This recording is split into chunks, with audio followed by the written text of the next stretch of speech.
سلام، في البداية نتمنى تكونوا بخير وعلى خير.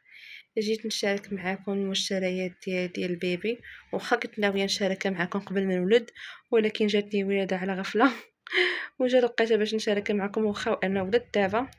مي ان شاء الله غنوريكم شنو خديت، ولا تحتاجوا ديو معكم لا كلينيك ولا السبيطار اللي غادي تمشيو تولدوا بالفتيح، ولا غتولدوا عادي اللي غيكونوا عاوموا لكم التربيه. شنو غادي تاخذوا، شنو غديو، شنو ما غديوش. ها نتوما.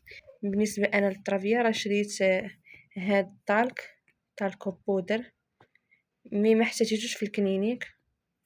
وعندك هاد الشامبان، هذا لاجونسو خديتو ودرتو هنايا في هاد القريعات، راه كيتباعو هادو من 5 دراهم بجوج ب5 دراهم.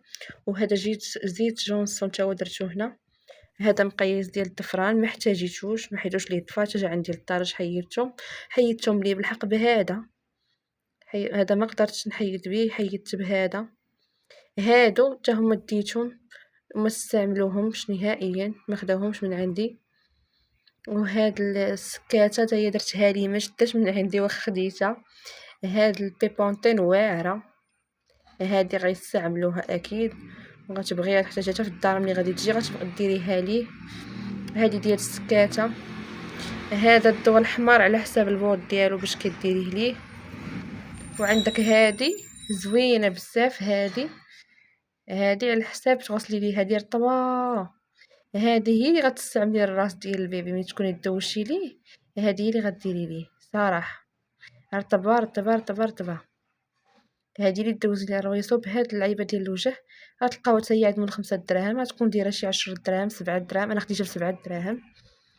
ها هو الدروس اللي كنت معي فيه كلشي. وبالنسبه لفاش كنت في السبيطار خرجوا لي هاد نورسي هو اللي خرجوا البيبي ديالي. نتا هو شاركته معاكم، وهذا الشيء هو اللي كاين. المهم اي حاجه غادي نشاركها معكم غتبقاو معايا بهاد السلسله ديال الزياده. اي حاجه ديال الزياده غنديرها معكم، باقا غندير معكم وصفات باش الحليب يكون باش تقدروا ترضعوا. اللي ما قادرش ترضع طبيعي غتدير الحليب وتقدر تعاون بهم بجوج، دير او ميم طو تشارك بين الرضاعه الطبيعيه والرضاعه الصناعيه. ولكن كنفضل انا الرضاعه الطبيعيه على الرضاعه الصناعيه.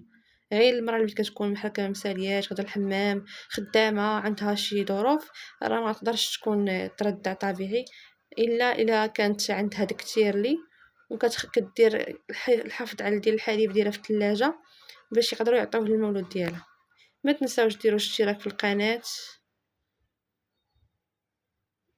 وتشتركوا معايا في القناه فضلا وليس امرا، وتخليو لي واحد لايك وشي كومونتير زوين. يلا الله يخليكم، السلام عليكم، تهلاو في راسكم.